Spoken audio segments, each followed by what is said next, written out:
শুধুমাত্র উনি কেন প্রত্যেককে আমরা আমরা ফেরত চাই, যাদের নামে মামলা, যাদের নামে সবকিছু। সাবেক ফ্যাসিস্ট সরকারের যে প্রধানমন্ত্রী ছিলেন এখন ভারতে আছেন আমরা জানি, এবং আমাদের সরকারের তরফ থেকে যেটা আমরা জানতে পেরেছি যে কন্ডিশন গুলি দেওয়া হচ্ছে, এবং আমার জানা মতে ফর্মালি না, ইন্ডিয়ান এক্সপ্রেস পত্রিকা আমরা দেখেছিলাম যে ব্যাপারটা নাকি এখন ওনারা আদালতের মাধ্যমে নাকি করবেন।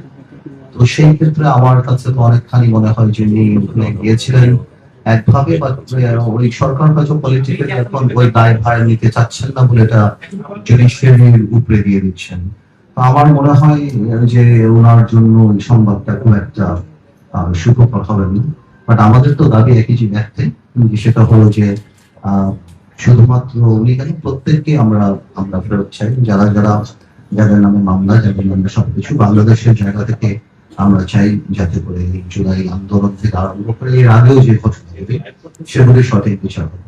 দেখুন, গণতন্ত্র বিশ্বাস করাটা আসলে মানসিকতার ব্যাপার, এটা কোনো সিস্টেমের ব্যাপার না, এটা মানসিকতার ব্যাপার। আপনি আপনার বিরুদ্ধে সংবাদ নিতে পারবেন কি পারবেন না, এটা মানসিকতা। আমরা 17 বছর যাবত যেটা দেখেছি সেই মানসিকতাটা ছিল না, সমালোচনা শোনার মানসিকতা ছিল না, এবং সেই কারণেই হয়তো মনে করে দেওয়া হতো যে টিভি চ্যানেল আমরা দিয়েছি, আমাদের পক্ষে কথা বলতে হবে। আপনার ইফ ইউ রিমেম্বার আগে যে গত 6 মাসে আমাদের তরফ থেকে এবং মাননীয় প্রধানমন্ত্রীর তরফ থেকে এই ধরনের কোনো ইনস্ট্রাকশন বা কোনো মানসিকতার কোনো বহিঃপ্রকাশ আমি সর আপনারা দেখতে পাননি। এবং আমি প্রথম দিনও যেটা আমি যখন আমার তথ্য মন্ত্রণালয়ের রেলেভেন্ট সব সিনিয়র মেম্বারদের সাথে মিটিং করি, সেখানেও আমি বলেছি যে আমরা কাউকে নিয়ন্ত্রণ করব না, আমরা কারো মুখ বন্ধ করে দেবো না। এবং আমি বিশ্বাস করি আপনারা গণতন্ত্রের আরেকটা স্তম্ভ, আপনারা আছেন তাই আমরা এখানে আছি, আমরা আছি তাই আপনারা আছেন, আমরা সবাই মিলে দেশকে এগিয়ে নিয়ে যাবো। এবং আমাদের ওই কোনো মানসিকতা নেই কাউকে বন্ধ করার, কাউকে থামিয়ে রাখার বা এটা।